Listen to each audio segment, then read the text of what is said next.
Hi friends, welcome to my channel. ఈరోజు దమ్ లేకుండా రొయ్యల బిర్యానీ ఈజీగా ఎలా రెడీ చేసుకోవాలో నేను ఈ వీడియోలో చూపిస్తాను. ముందుగా ప్రాసెస్లోకి వెళ్దాం. ఇప్పుడు 2 గ్లాస్ రైస్ తీసుకొని ఒక 10 మినిట్స్ పాటు సోక్ చేసుకోవాలి. నెక్స్ట్ ముందుగా స్టవ్ మీద ఒక అండి పెట్టుకొని అందులో 2 టేబుల్ స్పూన్స్ గీ వేసుకోవాలి. 2 టేబుల్ స్పూన్స్ ఆయిల్ వేసుకోవాలి. నెక్స్ట్ స్పైసెస్ వేసుకోవాలి.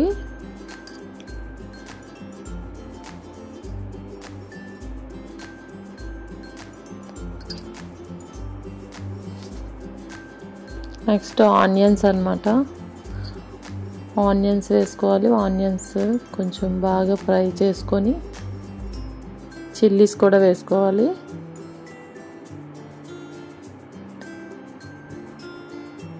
బాగా ఫ్రై చేయాలి. నెక్స్ట్ అందులోనే కొంచెం పుదీనా లీవ్స్ అన్నమాట.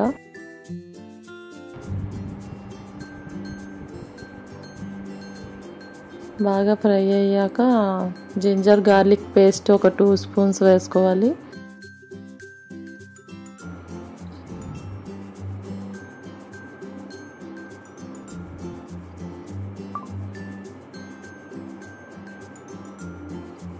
నెక్స్ట్ టమాటోస్ అన్నమాట. ఒక 2 వేసుకున్నాను నేనైతే.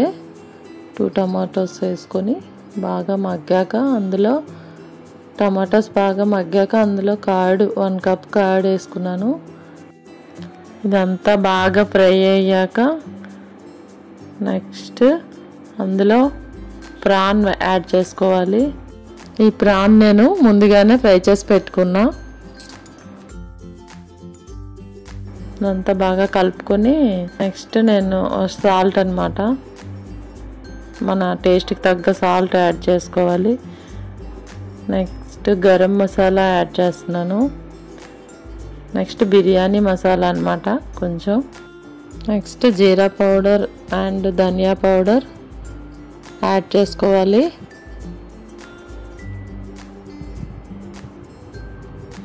యాడ్ చేసుకున్నాక మొత్తం చక్కగా కలుపుకొని ఆయిల్ కొంచెం పైకి వచ్చేంత వరకు ఫ్రై చేయాలి. చిల్లీ పౌడర్ అన్నమాట, మన టేస్ట్కి తగ్గ మనం యాడ్ చేసుకోవాలి. చూసుకొని యాడ్ చేసుకోవాలి ఎంత సరిపోతుందో. ఎందుకంటే మనం చిల్లీస్ వేసాం కదా ఫస్ట్, దానికి చూసుకొని మనం యాడ్ చేసుకోవాలి. నెక్స్ట్ మనం సోక్ చేసి పెట్టుకున్న రైస్ అన్నమాట అందులో యాడ్ చేస్తున్నాను. నేను 2 గ్లాస్ రైస్ వేసుకున్నాను.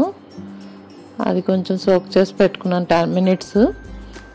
నెక్స్ట్ 2 గ్లాస్ రైస్కి అనమాట 4 గ్లాస్ వాటరు వేసి కలుపుకోవాలి. టేస్ట్కి తగ్గ సాల్ట్ అడ్జస్ట్ చేసుకొని మూత పెట్టుకోవాలి.